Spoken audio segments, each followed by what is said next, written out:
Assalamualaikum warahmatullahi wabarakatuh.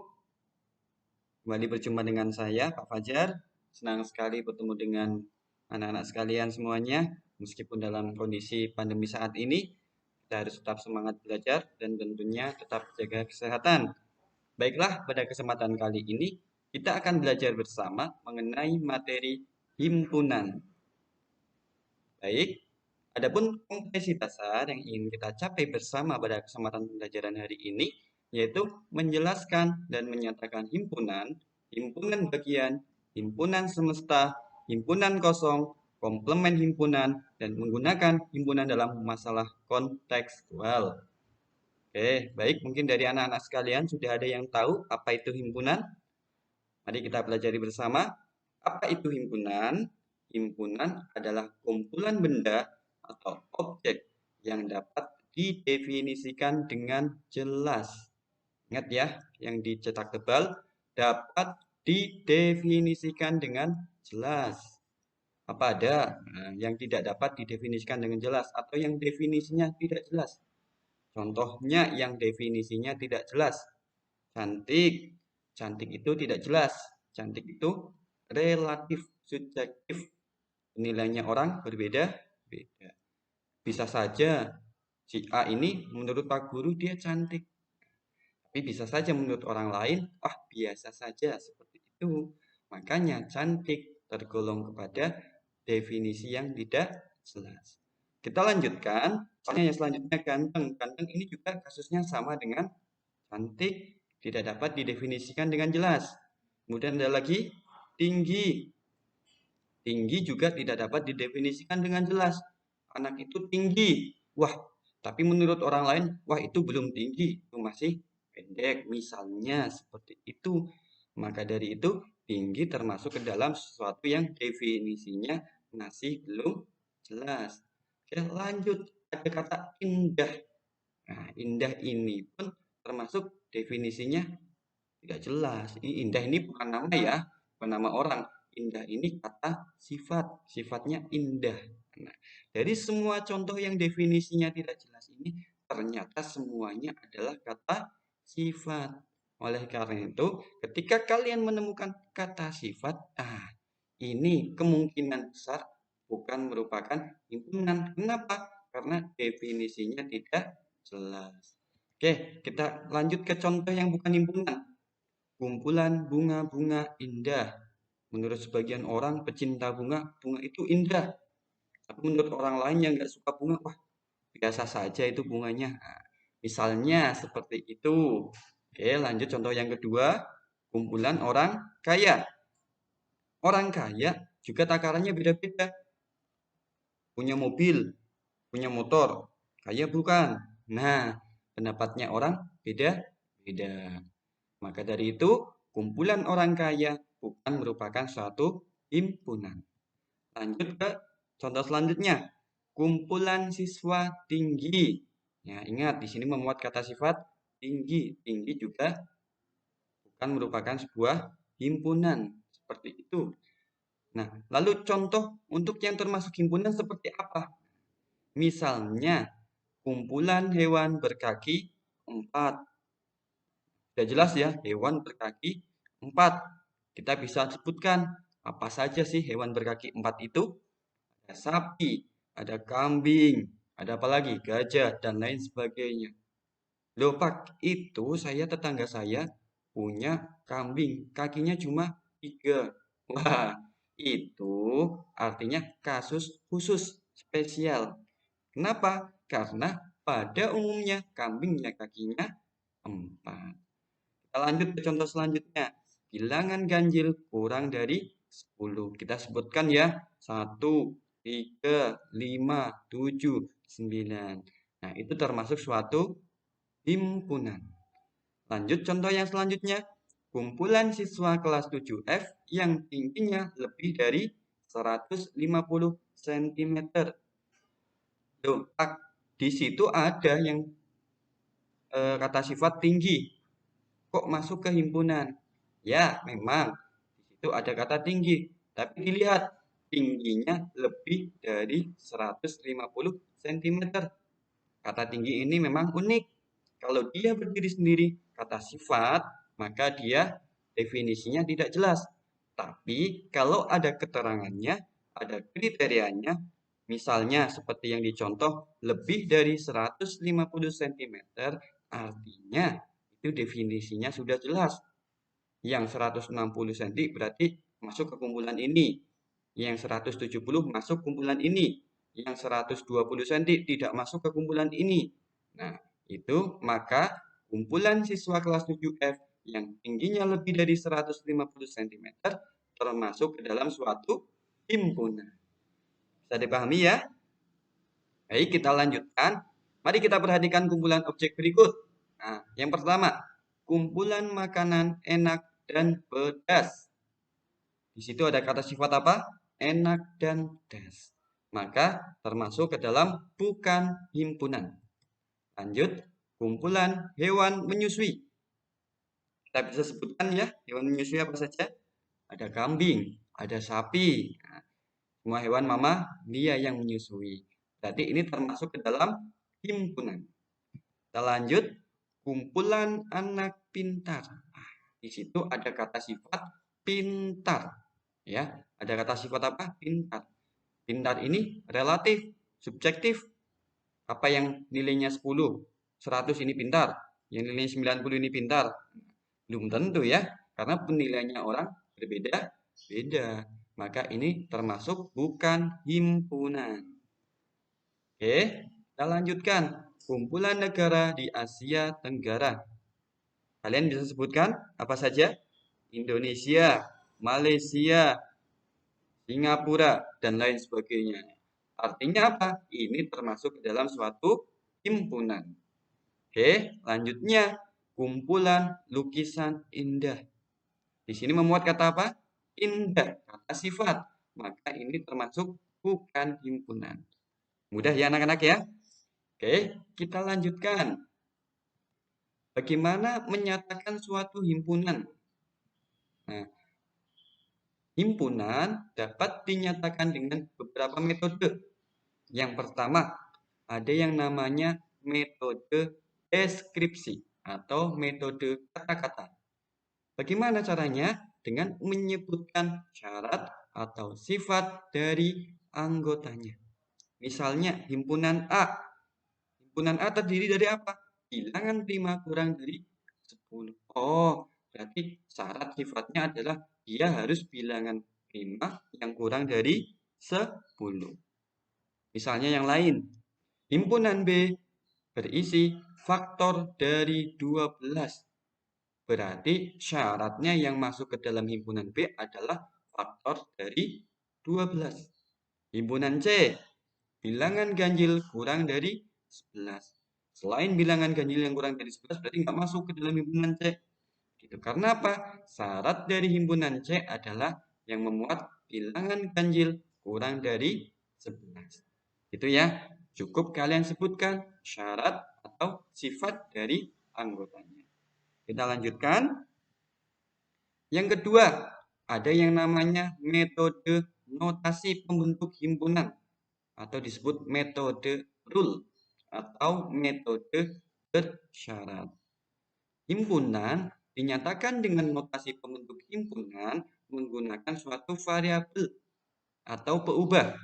Nah, peubah ini biasanya menggunakan huruf X atau Y. Selain huruf itu boleh apa tidak? Boleh. Cuman biasanya memang menggunakan huruf X atau Y. Misalnya, himpunan A memuat X, di mana X adalah bilangan prima kurang dari 10. Jadi, anggotanya itu dinyatakan dalam suatu peubah. Biasanya menggunakan apa? X atau Y. Kemudian contoh yang kedua, himpunan B memuat X, di mana X adalah faktor dari 12. Jadi seperti itu ya, syaratnya X adalah faktor dari 12. Kemudian apa? Anggotanya diubah dengan bentuk X atau Y. Dinyatakan dalam X atau Y. Seperti itu. Mudah ya? Kita lanjutkan. Metode yang ketiga di sini ada metode mendaftar atau roster atau metode tabulasi. Baik, metode ini kita lakukan dengan mendaftar atau menyebutkan satu persatu anggota himpunan dalam kurung kurawal. Contohnya seperti apa? Lihat di contoh. Himpunan A memuat 2, 3, 5, 7. Nah, kita cukup sebutkan, kita daftar, kita tuliskan anggotanya apa saja di dalam himpunan A. Kita sebutkan semuanya. Baik, yang kedua contohnya. Himpunan B terdiri dari 1, 2, 3, 4, 6, dan 12. Itu mudah ya. Yang C juga sama. Memuat 1, 3, 5, 7, dan 9. Mudah ya metode mendaftar ini ya. Baik, kita lanjutkan. Lantas bagaimana kita menotasikan suatu himpunan? Bila X, kita tadi menggunakan variabel berubah X ya. Bila X anggota himpunan A, maka ditulis X, itu bacanya anggota boleh, elemen juga boleh, dilambangkan dengan huruf mirip huruf E, gitu ya. X anggota A, tulisannya seperti itu. Contohnya, nah, ada bilangan 3, elemen bilangan ganjil. Ya, kita tahu 3 itu bilangan ganjil, maka kita sebutkan 3 anggota bilangan ganjil. Dengan notasi seperti itu ya. Oke, lantas bagaimana kalau yang bukan anggota? Bila X bukan anggota A, maka ditulis X bukan anggota A, bukan elemen A.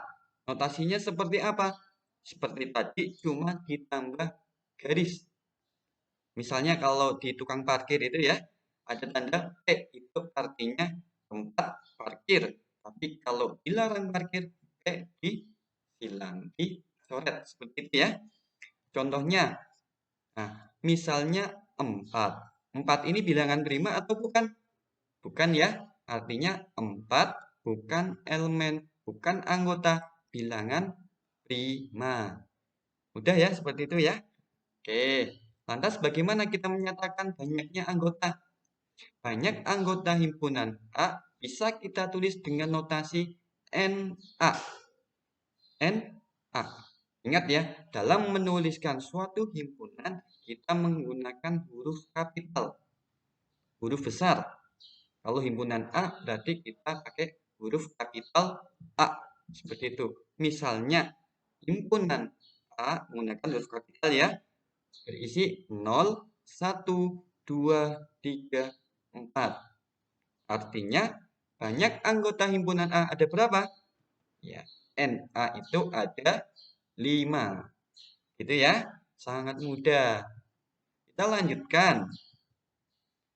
Kita melanjut ke jenis-jenis himpunan. Nah, ini ada banyak sekali jenis-jenis himpunan. Salah satunya yang akan sering kita temui adalah himpunan bilangan. Tentunya masih ingat ya, himpunan bilangan asli. Bilangan asli itu terdiri dari, ya, dimulai dari 1, 2, 3, 4, 5, dan seterusnya. Biasanya dinotasikan dengan huruf N. Kemudian himpunan bilangan prima. Himpunan bilangan prima ini biasa dinotasikan dengan huruf P. Dengan berisi 2, 3, 5, 7, dan seterusnya. Kemudian himpunan bilangan cata. Biasanya dinotasikan dengan huruf C. Dimulai dari berapa? Dari 0, 1, 2, 3, dan seterusnya. Kemudian ada himpunan bilangan bulat. Biasanya kita notasikan dengan huruf B. Nah, berisi apa saja? Berisi dari mulai negatif tak terhingga hingga positif tak terhingga. Artinya apa? Nanti memuat bilangan negatif, memuat 0, dan memuat bilangan positif. Oke, kita lanjutkan ke jenis himpunan selanjutnya. Ada yang namanya himpunan kosong. Apa itu? Himpunan kosong adalah suatu himpunan yang tidak mempunyai anggota dan dinotasikan dengan kosong itu 0 atau O disilang. Atau kita bisa menggunakan kurung kurawal dengan kosong anggota atau tidak memiliki anggota. Contohnya, jika H adalah himpunan nama-nama hari yang dimulai dengan huruf B, nyatakan dalam notasi himpunan H. Kita lihat, ada apa tidak hari yang dimulai dengan huruf B? Tidak ada ya? Maka H adalah himpunan kosong. Karena tidak ada nama hari yang dimulai dengan huruf B.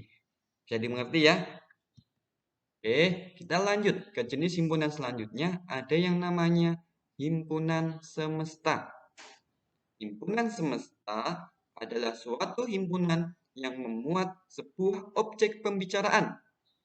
Semesta pembicaraan mempunyai anggota yang sama atau lebih banyak dari himpunan yang sedang kita bicarakan. Biasanya dinotasikan dengan huruf S atau U. Kita contohkan biar lebih jelas ya. Himpunan H terdiri dari 1, 3, 5. 1, 3, 5. Maka himpunan semesta yang mungkin untuk H adalah kita lambangkan dengan S sama dengan H. Kita lihat yang pertama tadi. Semesta pembicaraan mempunyai anggota yang sama. Jadi kita boleh semestanya itu ya himpunan itu sendiri. S itu H yang berisi 1, 3, 5. Atau lebih banyak dari himpunan yang kita bicarakan. Misalnya S berisi bilangan ganjil. Kita tahu bilangan ganjil? 1, 3, 5, 7, 9, dan seterusnya. Artinya apa? Semua anggota himpunan H harus ada di dalam semesta pembicaraan. Misalnya lagi, S berisi 1, 3, 5, 7, 9. Atau S berisi bilangan cacat, dan lain sebagainya. Kita bisa buat sendiri ya. Sangat mudah. Oke, kita lanjut ke jenis-jenis himpunan selanjutnya. Ada yang namanya himpunan berhingga. Apa itu? Nah, suatu himpunan yang banyak anggotanya berhingga atau terhitung banyaknya. Contohnya, A itu himpunan bilangan cacah kurang dari 4. Kita bisa sebutkan semua anggotanya. A itu 0, 1, 2, 3. Kita bisa hitung ya, berapa? Iya, NA itu atau banyak anggota himpunan A itu ada 4. Kalau kita bisa hitung, maka itu termasuk ke dalam himpunan berhingga. Oke, baik. Selanjutnya, himpunan tak berhingga. Apa itu? Suatu himpunan yang banyak anggotanya tak berhingga, tak terhitung banyaknya. Misalnya, himpunan bilangan B berisi himpunan bilangan cacah. Ya, maka B berisi apa saja? 0, 1, 2, 3, 4, 5, dan seterusnya hingga tak terhingga. Karena sampai tak terhingga, kita tidak tahu berapa banyak jumlahnya. Ya, artinya apa? NA itu tidak terhitung banyaknya. Sehingga B itu bukan bilangan atau bukan himpunan tak terhingga. Seperti itu ya. Oke, kita lanjutkan. Hubungan antar himpunan. Ada yang namanya himpunan saling lepas. Dua himpunan dikatakan saling lepas apabila kedua himpunan tersebut tidak memiliki persekutuan atau tidak memiliki anggota yang sama. Tidak memiliki anggota yang sama. Contohnya, himpunan A. Himpunan A memuat 1, 3, 5, 7. Sedangkan himpunan B memuat 2, 4, 6, 8. Dilihat apakah ada anggota himpunan A yang menjadi anggota himpunan B. Atau apakah ada anggota yang sama di himpunan A dan B. Tidak ada ya. Maka himpunan A dan B saling lepas. Karena tidak ada anggota himpunan A yang menjadi anggota himpunan B. Dan sebaliknya, tidak ada anggota himpunan B yang menjadi anggota himpunan A. Mudah ya. Kata kuncinya apa? Tidak ada anggota yang sama. Kita lanjutkan. Nah, himpunan tidak saling lepas atau berpotongan.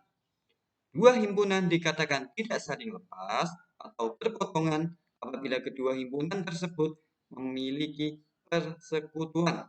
Tetapi masih ada anggota himpunan A yang bukan anggota himpunan B. Dan ada anggota himpunan B yang bukan anggota himpunan A. Mudahnya bagaimana? Ada anggota yang sama. Ada ya, bukan semuanya. Ada anggota yang sama. Contohnya, himpunan A memuat 1, 2, 3, 4, 5. Kemudian himpunan B memuat 2, 4, 6, 8. Ada enggak anggota yang sama? Iya, 2 dan itu ya, ada tapi bukan semuanya. Kita lanjutkan. Nah, bagaimana kalau semuanya kok sama? Kalau semuanya sama, itu namanya himpunan sama. Dua himpunan dikatakan sama apabila kedua himpunan mempunyai anggota yang tepat sama. Contohnya, A. A itu berisi kumpulan huruf-huruf pembentuk kata beras. Jadi B, E, R, A, S. Kemudian himpunan B berisi kumpulan huruf-huruf pembentuk kata sebar.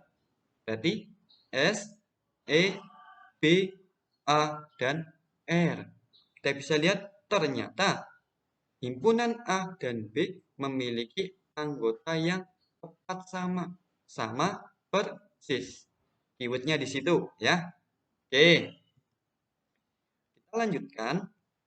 Nah, yang selanjutnya ada yang namanya himpunan ekuivalen. Apa itu? Dua himpunan dikatakan ekuivalen jika banyak anggota kedua himpunan tersebut sama. Kata kuncinya di banyak anggota kedua himpunan sama. Atau dengan kata lain, NA itu sama dengan NB. Contohnya, himpunan A terdiri dari 1, 3, 4, dan himpunan B terdiri dari A, B, C, D. Kita lihat ya, himpunan A ada berapa banyak anggotanya? 1, 2, 3, 4. Ada 4 ya. Himpunan B ada berapa banyak anggotanya? A, B, C, D. Berarti ada 4. Ternyata sama. Artinya NA sama dengan NB. Sama dengan 4. Berarti himpunan A dan B merupakan himpunan yang ekuivalen. Gitu ya, sangat mudah. Oke, baik. Untuk pembelajaran hari ini kita cukupkan ya. Silakan kalian pelajari, kemudian kalian buat ringkasannya, kemudian bisa kalian kerjakan latihan yang nanti Bapak kasih ya. Jangan lupa tetap belajar, semangat belajar di rumah, dan tentunya jaga kesehatan. Kalau keluar rumah silakan pakai masker. Gitu ya. Sampai bertemu di video selanjutnya. Assalamualaikum warahmatullahi wabarakatuh.